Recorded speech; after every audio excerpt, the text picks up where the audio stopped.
Welcome to the Wear, Wag, Repeat podcast. I'm Tori Mystic, here with my dogs Lucy and Bert.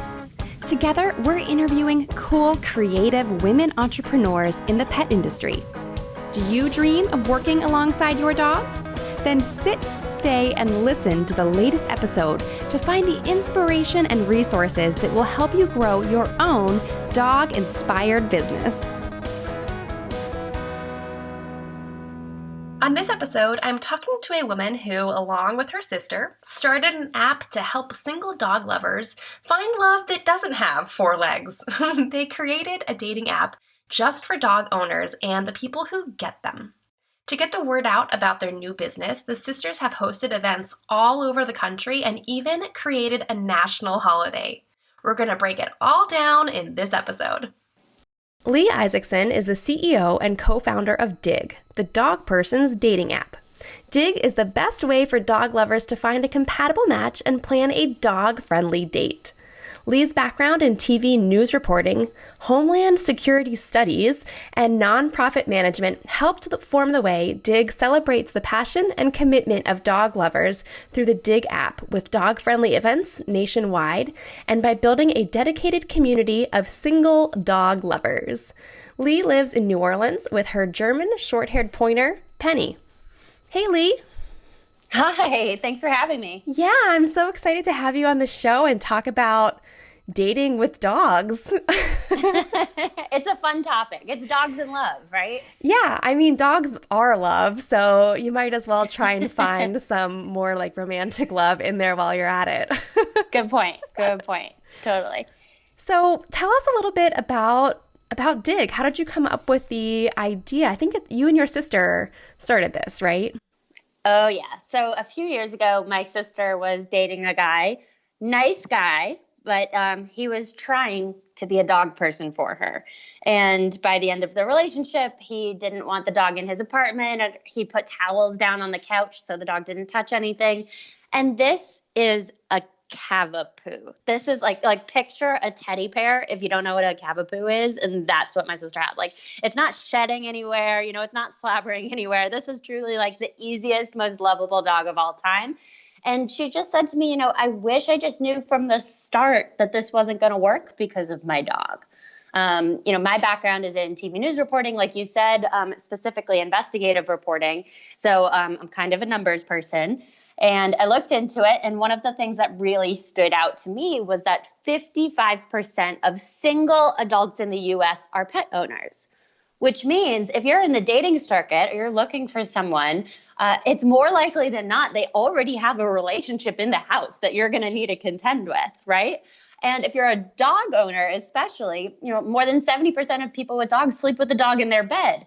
So if you're thinking long-term relationship and lifestyle, true compatibility, you really need to find someone who's going to match with your dog-forward lifestyle. There's really no way around it. Or it's going to be very difficult otherwise. So at least you should be having these conversations up front. And so we said, we really want to create this space where you can talk to people and start your dating conversations around this most important central piece in your life, which is the relationship you already have. Yeah, I love it. And I think what's interesting about the statistic that you pointed out is 55% of single people have dogs. That means that almost half the people out there don't have dogs. And so there's also a chance that you're going to start dating someone and find out that they don't really like dogs. So like that's kind of scary on that side of the statistic, which is hard to say.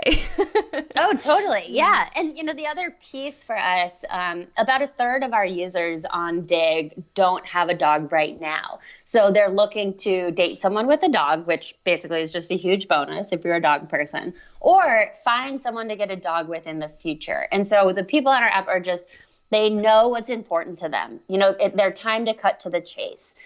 What's remarkable right now is how much time and effort people are putting into finding their partner.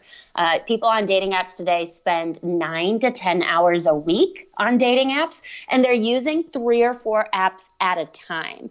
And so by the time you get to Dig, our idea was that we're trying to help you cut to the chase.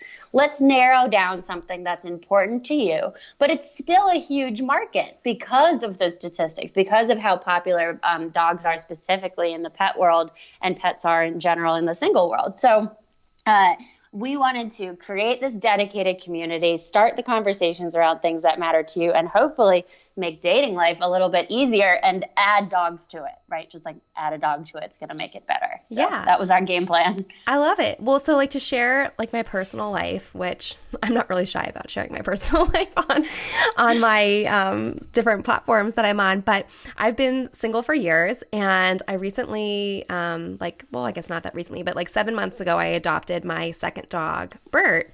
And I had 2 dogs years ago, and I love having 2 dogs. But for a couple years, for like 2 or 3 years, it was just me and Lucy. And everyone was asking me, when are you going to get a second dog again? And the answer I had for a while was like, well, I'm single and I would like to find someone to date. And I'm assuming I'm going to find someone with a dog. And so then we would have 2 dogs.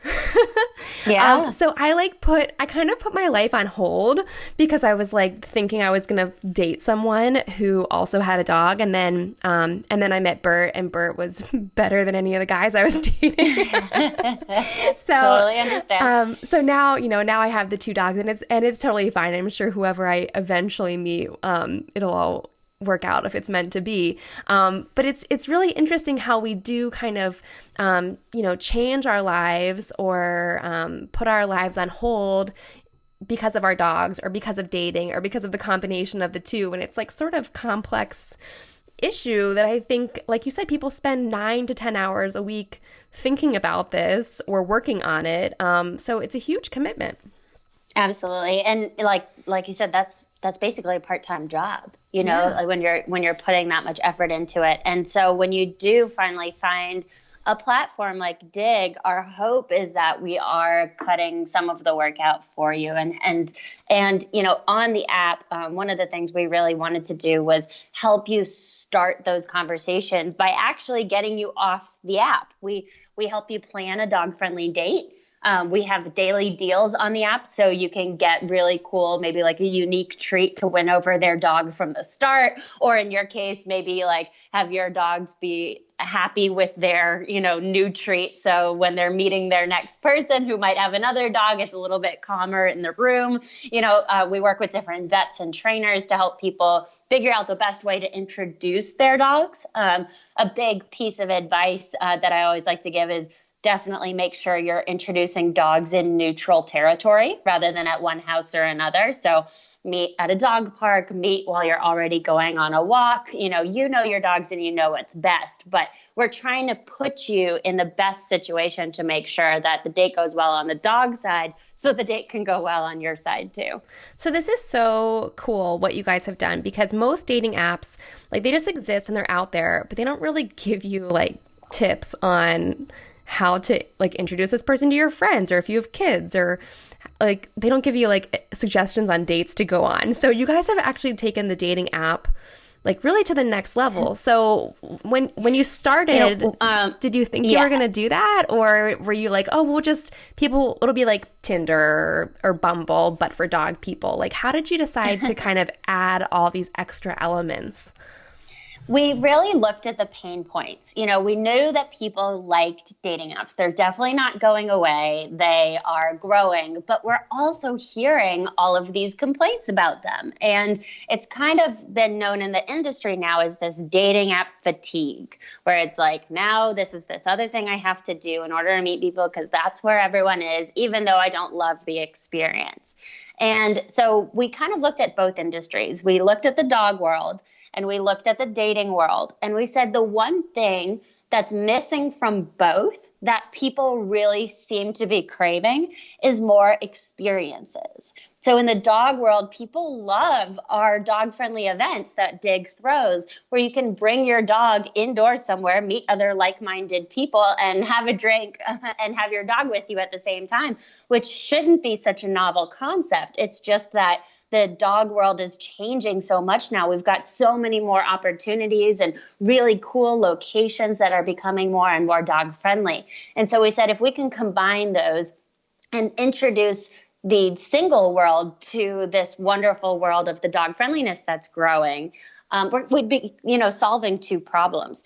The other thing, you mentioned Tinder and Bumble. They attract vastly different age groups. So, Tinder's biggest population is, that 18 to 23, and Bumble is much more focused on maybe college age. Our average age group is that 25 to 35, which fits right in with people's first dogs as well. So it makes sense on our end that people are like, okay, I'm done trying to swipe and see how many people I can meet. Now I want to have a good experience, but just not work so hard to find that one person, but put the effort into what happens after we start talking. Yeah, and I love that you pointed out the experience part, because I think that's definitely a trend in the pet industry, and so many people that I get to interview, the things that we're developing for ourselves and for our dogs and for dog-loving consumers, it's about the experience, because I think, people who are dog moms, we acknowledge that our dogs are not with us forever. They have a shorter time that they're here on this earth with us. So it's really important to have fun and get out there and make memories and do things, not just sit there on your phone scrolling away all day long. You're totally right. And like as well, just being a part of this incredible dog world and the types of things people are creating to make it easier. I'll say I'm in a new city pretty much every other day, and it's so exciting to see how many pet relief areas there are in airports. It's like taking the first step towards more pet-friendly travel. Hotels boast how much they are becoming dog friendly when they are. Even local city governments are spending more money on dog parks than ever before. So it's just a really exciting time as people are trying to figure out other ways to bring their dogs with them, keep them healthy, keep them happy, and keep them by our side. Yeah, I love it. So let's talk technical for a minute. So this app has so many wonderful features. You're helping people find love, which is just amazing. But how do you actually make an app? What were the steps that you went through? I know this is a dumb question. It's not. No, it's hard. It's a great question. So we would not have even considered doing it if my sister wasn't my co-founder. She is the most talented designer I've ever known or seen. If you look at, Dig's marketing and the Dig app itself, everything is designed by Casey, my sister. So she, went screen by screen and mapped out what we wanted every button to look like, where it would go, really the user experience side along with design. Came up with this incredible branding. Together we came up with the idea, and I'm so, so proud of this, that all of our marketing actually features photos of dogs that are available for adoption.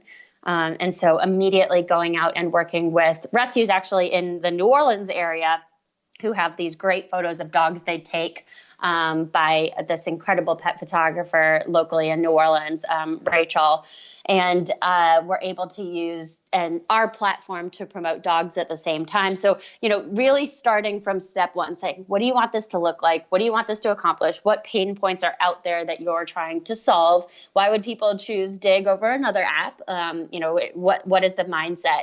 And then we were able to get into an accelerator program, which there are many out there for especially technical entrepreneurs in cities across the country. And they helped us find our CTO, our Chief Technology Officer. And so we were able to work with him, find an offshore development team to build the app as he kind of managed that using the designs that Casey had drawn out.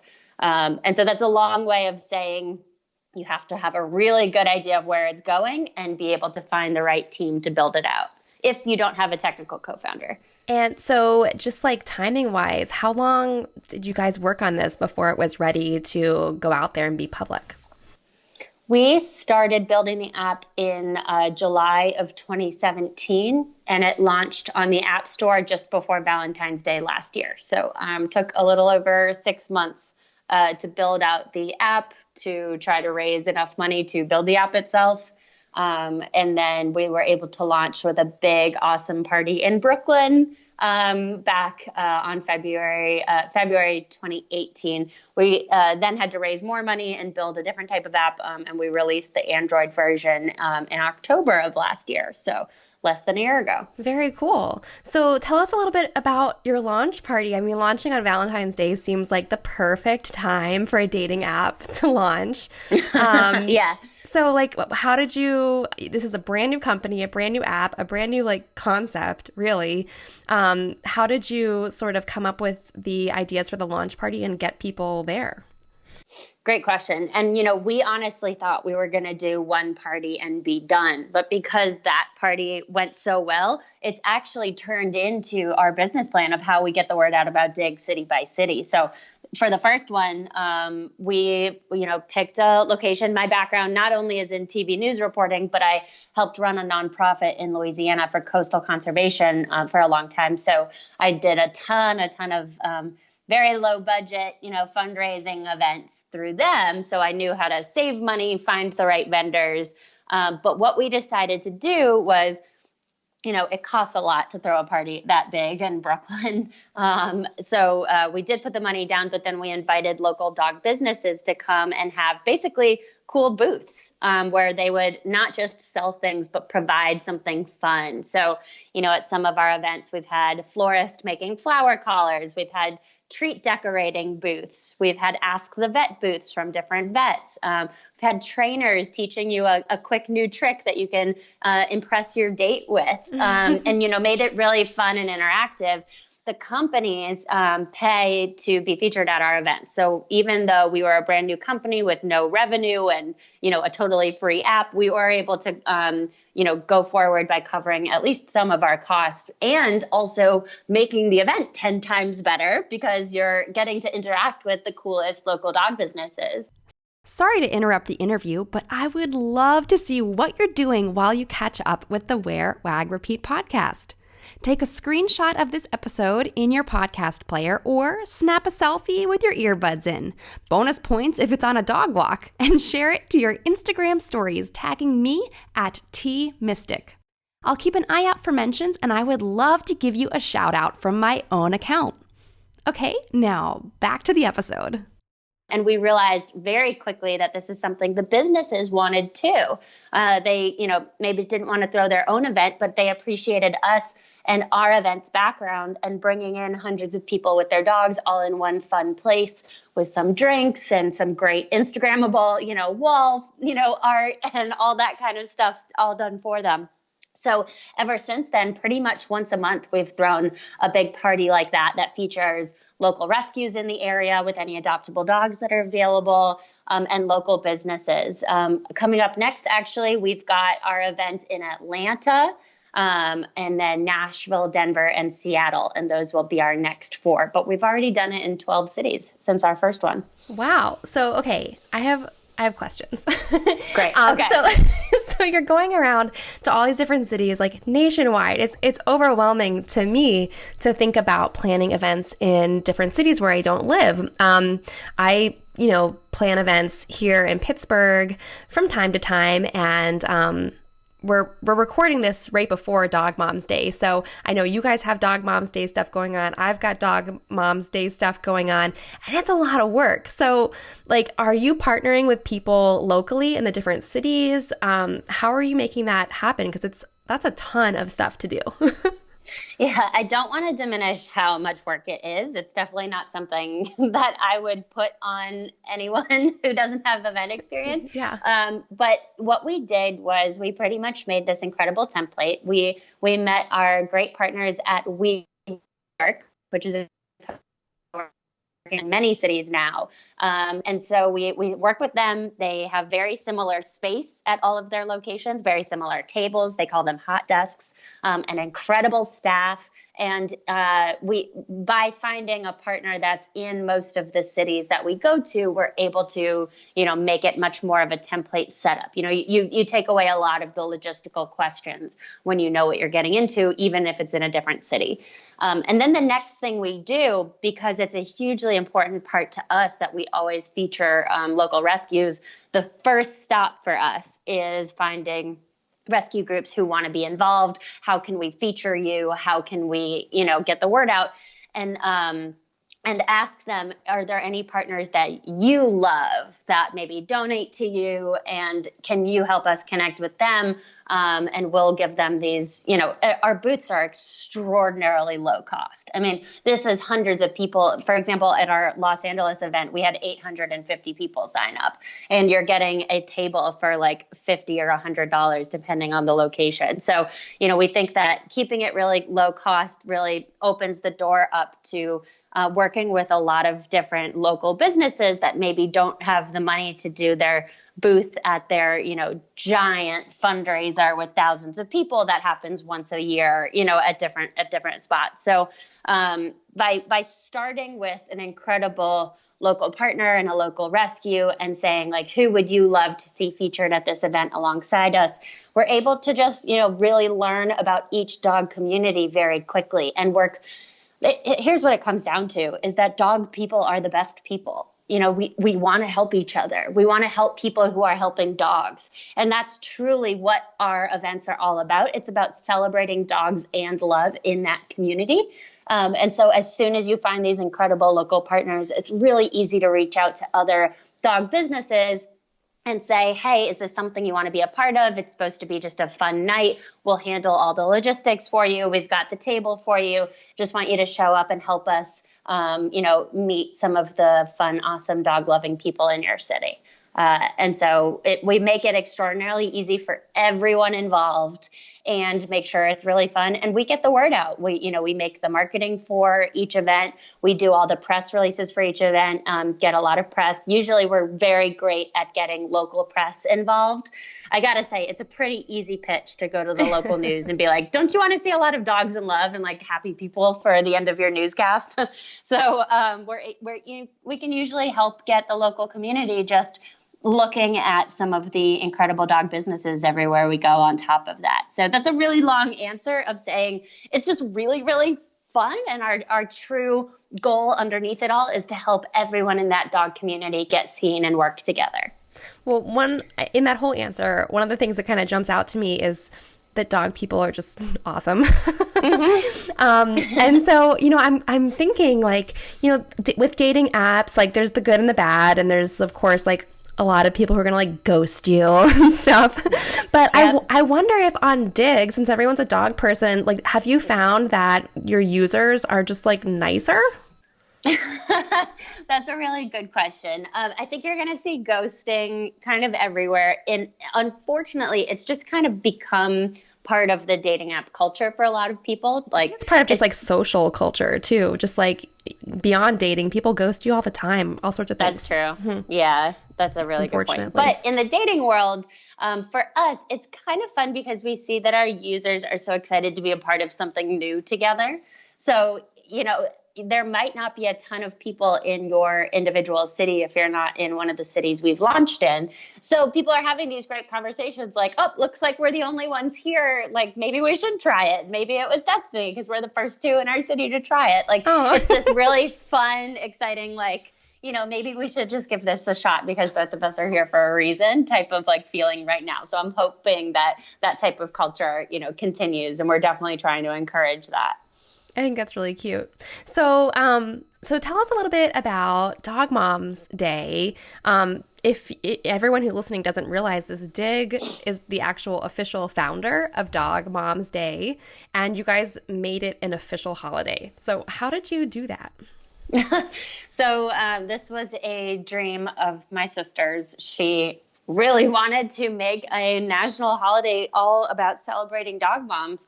She did all of the work for this, which was just truly unbelievable last year. And basically the National Day calendar has a registrar that you can submit new ideas to. And they told us they only pick 30 new holidays every year, and get over 2,000 submissions. And so one way to stand out is things like starting, a change.org petition and getting people to say, yes, we want this too. So you can say, it's not just us showing up who wants this holiday, but all of these people.